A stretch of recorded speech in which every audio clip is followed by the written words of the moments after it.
السلام علیکم ورحمۃ اللہ تعالی وبرکاتہ۔ ناظرین، آج کی اس ویڈیو میں بتاؤں گا کہ قرآن شریف کے سیکھنے اور سکھانے کا کتنا بڑا اجر ہے، اور جس شخص نے اپنے بچوں کو قرآن مقدس کی تعلیم دی اس کا کیا اجر ملے گا۔ لہٰذا آپ اس ویڈیو کو پورا دیکھیں، 1 سیکنڈ کا ویڈیو اسکپ نہ کریں، اور زیادہ سے زیادہ لوگوں تک اس ویڈیو کو شیئر کر کے ثواب دارین حاصل کریں۔ ویڈیو کو شروع کرنے سے قبل دلی گزارش کرتا ہوں کہ اگر ابھی تک آپ نے ہمارے چینل کو سبسکرائب نہیں کیا ہے تو اسلامی معلومات کے لیے اس چینل کو سبسکرائب کر لیں اور بیل آئیکن کو دبا لیں تاکہ ہمارے آنے والے لیٹسٹ ویڈیوز کا نوٹیفیکیشن آپ کو ملتا رہے۔ تو چلیے ویڈیو کو شروع کرتے ہیں۔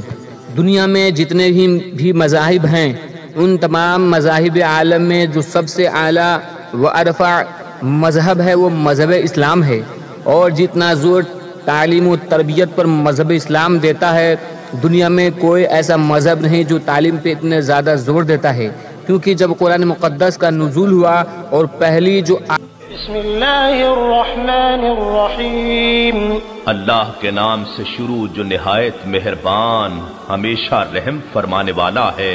اقرأ باسم ربک الذی خلق، اے حبیب اپنے رب کے نام سے آغاز کرتے ہوئے پڑھیے جس نے ہر چیز کو پیدا فرمایا۔ پڑھو، پڑھنے ہی سے جب جس مذہب کی کتاب کی شروعات ہوتی ہے تو اس مذہب میں تعلیم کی فوقیت و اہمیت کا کیا کہنا۔ چنانچہ حدیث پاک میں آیا، حضرت عثمان غنی رضی اللہ تعالی عنہ نے کہا کہ رسول کریم صلی اللہ تعالی علیہ وسلم نے فرمایا کہ تم میں سے بہترین شخص وہ ہے جس نے قرآن کو سیکھا اور دوسروں کو سکھایا۔ بخاری شریف۔ یعنی قرآن کا سیکھنا اور دوسروں کو سکھانا یہ ایک بہت ہی بہترین عمل ہے اور بہترین شخص کی علامت و پہچان ہے۔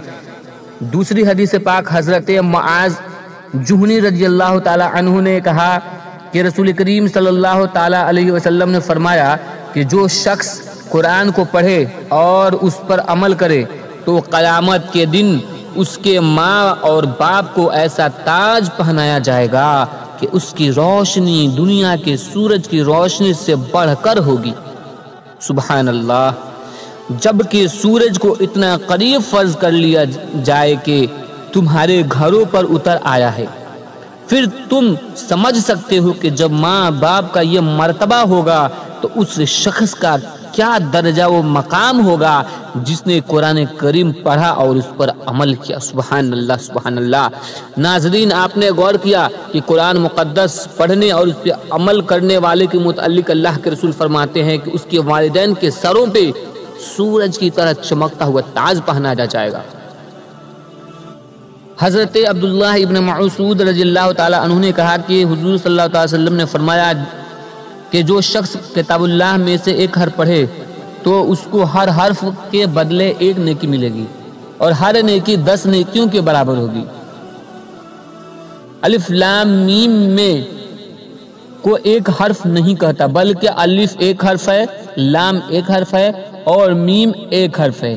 یہ ترمذی، دارمی وغیرہ کی روایت ہیں۔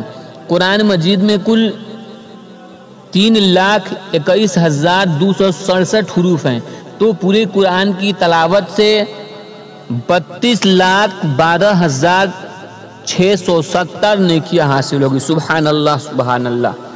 تو دوستو، امید کرتا ہوں کہ آپ قرآن مقدس کی تعلیم خود بھی حاصل کریں گے اور اپنے بچوں، بھائیوں اور بہنوں کو بھی سکھائیں گے، اور زیادہ سے زیادہ لوگوں تک اس ویڈیو کو شیئر کر کے سب آپ حاصل کریں گے۔ اور ابھی تک اگر آپ نے ہمارے چینل کو سبسکرائب نہیں کیا تو سبسکرائب کر لیں، اور ویڈیو کو لائک کرنا بالکل نہ بھول لیں۔ السلام علیکم۔